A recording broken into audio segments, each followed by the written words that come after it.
this is Annie from the ADHD Minimalist, and today I'd like to talk about some tips for helping kids with ADHD to get to sleep. One thing that my daughter enjoys is a weighted blanket, and that seems to help her calm down and go to sleep. I have a list of other things that we've tried that you can try too, and I haven't included anything that doesn't work for us. All of the items on this list did help, and sometimes kids are in different phases, so maybe something will work for a while and then suddenly it won't work, and then you're just gonna have to try something new. We found that my son, who has ADHD hyper, he had different sleep problems than my daughter, who has ADHD inattentive, or what used to be ADD. Our son, he's always had trouble sleeping. So when he was little, he would fall asleep pretty early and need a lot of sleep, but he would wake up in the night several times. He would sleepwalk, he would walk all over the downstairs and not wake up. And we would try to put him back to bed, and then we realized we had to try to wake him up first, because if we put him back in bed while he was sleepwalking, he would just get up again. And then sometimes he would wake up and walk into our room and hop in bed with us, and we would wake up and he would just be in our bed, and we didn't know when he got there or how.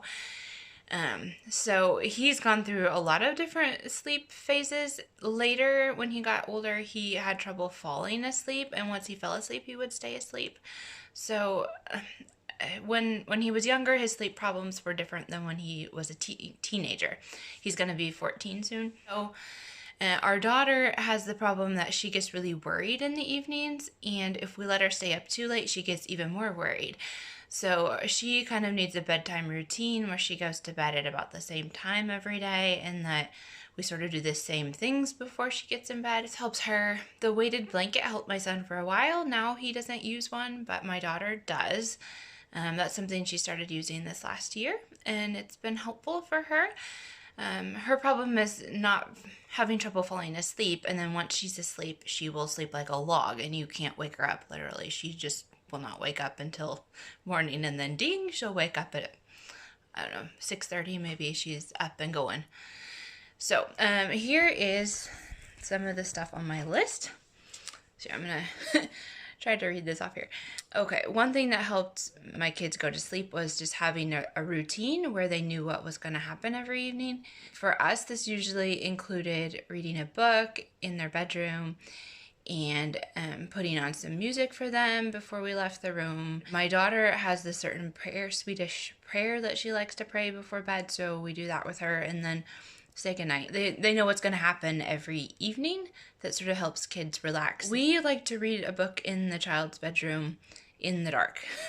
So sometimes I have a headlamp on when I read, or I try to get a light bulb from my daughter's reading lamp that isn't very bright, and then we dim the lights in the bedroom and try to help her own melatonin to start producing. When she really has trouble falling asleep, we do give her melatonin. Sometimes she has a prescription for that, but we don't give it to her every day unless she's having extra problems. But if you read in the dark or dim the lights in your living room before bed, it usually helps the child's own melatonin to start producing so that they don't need to take pills. We have a CD player in my daughter's bedroom. Even my son listened to stories or listened to music in the evenings for years. He recently stopped doing that maybe about a year ago when he was 13. My daughter likes to listen to either it's the same story over and over and over again, so she knows exactly how the story ends, and if she falls asleep in the middle of the story, it's not a problem. Or she listens to music that's really relaxing. So we have a CD called Relaxing Rain, and it's just piano music with like some nature sounds in the background, and it's just really relaxing. And that usually helps her fall asleep as well. Like I said, she does have a prescription for melatonin. I know in the States you don't need a prescription for this, but I wouldn't give children extra melatonin unless it was really necessary.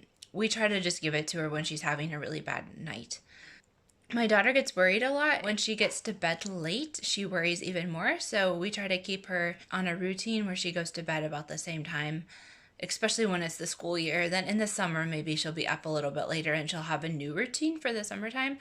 But getting her to bed on time on school days, it cuts the worry in half. She'll go to bed much faster and fall asleep much faster if we get her to bed at between 8 and 9 instead of between 9 and 10. And I'm not really sure why that is, but she's been like that since she was little. So I don't know if that's an ADHD symptom or if there's many other kids that experience the same thing. So sometimes my kids want me to sing to them and they feel like that's calming.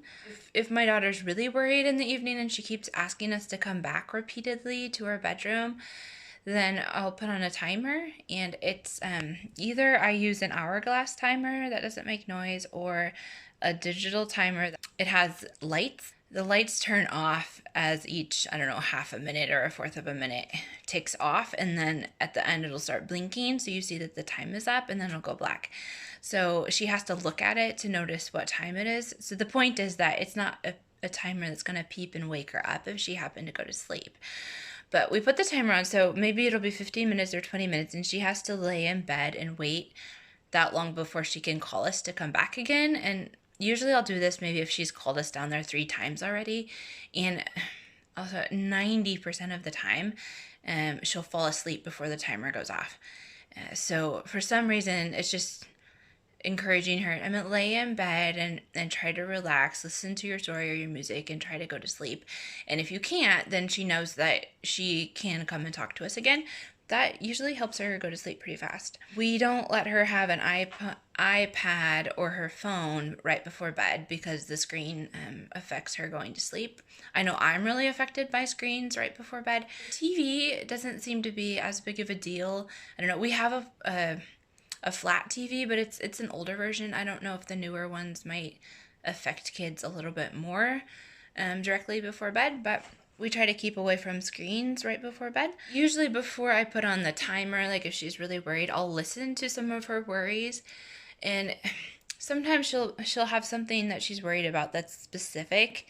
But then usually she'll just keep talking about stuff that it's not very specific. Like she's worried, but she doesn't know what she's worried about. And at that point, it's not going to help for her to keep telling me over and over again because she can't put her finger on what the problem is. So then that's when I'll try to like tell her, okay, well, we'll say her favorite bedtime prayer, and then we'll turn the timer on, and she knows she can tell me if she thinks of another worry that's specific. She can tell me after the timer goes. This was something we did with my son when he was younger. He's the one that's ADHD hyper. Up until about a year and a half ago, we were reading books to him. Maybe about the time he turned 13, we quit. But we used to sit in his bed after we read a book and just kind of lay our hand on his back or on his shoulder, and just that touch helped him fall asleep. Sometimes he needed a shoulder rub or a back rub to help him fall asleep, or he would want to like rub on us. So like he had this sort of like a fetish. He would like play with our earlobes, like rub them like this, or on our elbows, like sort of the same thing, except he wanted to play with the skin on your elbow. You know, if you don't bend your elbow, you have like extra skin there. I don't know, but he thought that was like the most relaxing thing ever. So sometimes we just have to sit there and give him our elbow, and he would just play with that for a little while and calm down. Yeah, he was also helped by a weighted blanket. He had one first that had balls in it that were about maybe 3 centimeters across or 1.5 inches, and these balls would like push on like certain points on your body, because I mean the blanket wasn't touching you everywhere. It was just like kind of pushing on different spots, and that was supposed to help him calm down. He had that blanket for quite a while, and sometimes we had him sit under it even when it wasn't bedtime. Like if he came home from school and was really worried and stressed, maybe he could sit on the couch with it around his shoulders and over his legs, and that would help him calm down. Maybe he could watch a movie at the same time or look at a book.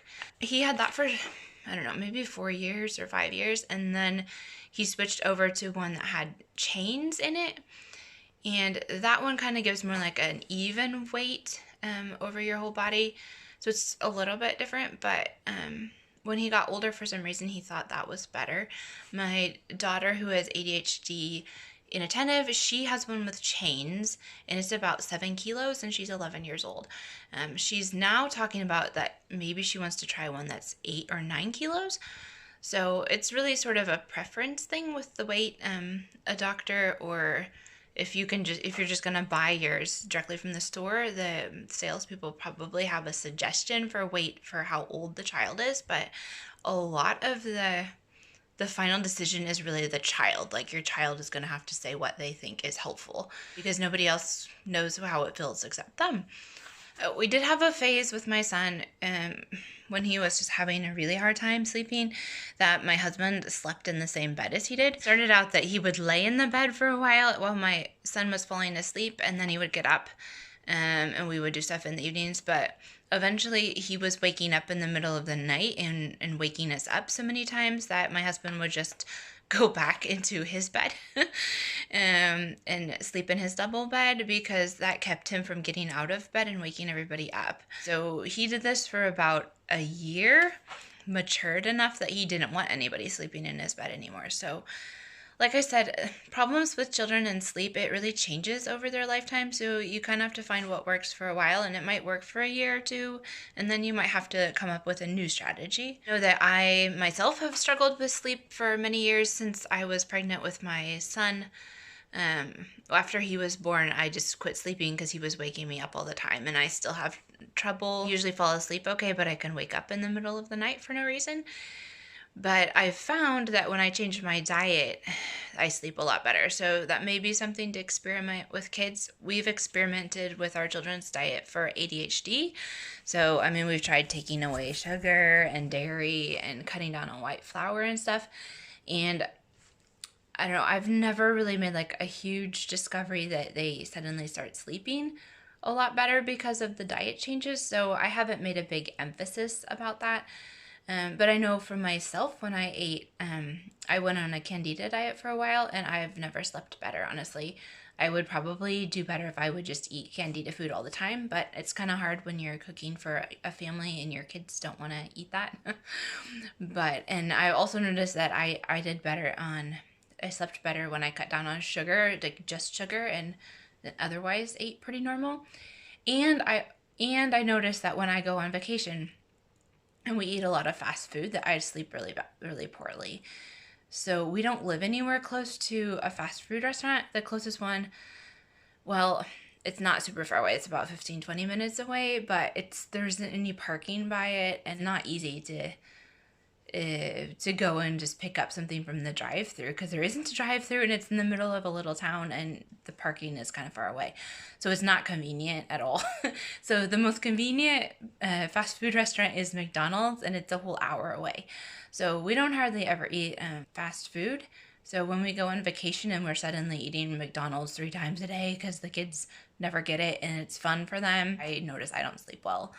So checking what your children eat may be helpful if you're desperate and none of these other suggestions work. So I hope you find this helpful. You can leave some comments below if you have some other tips for how your kids get to sleep that have ADHD. And let me know if you found this helpful. Have a good day.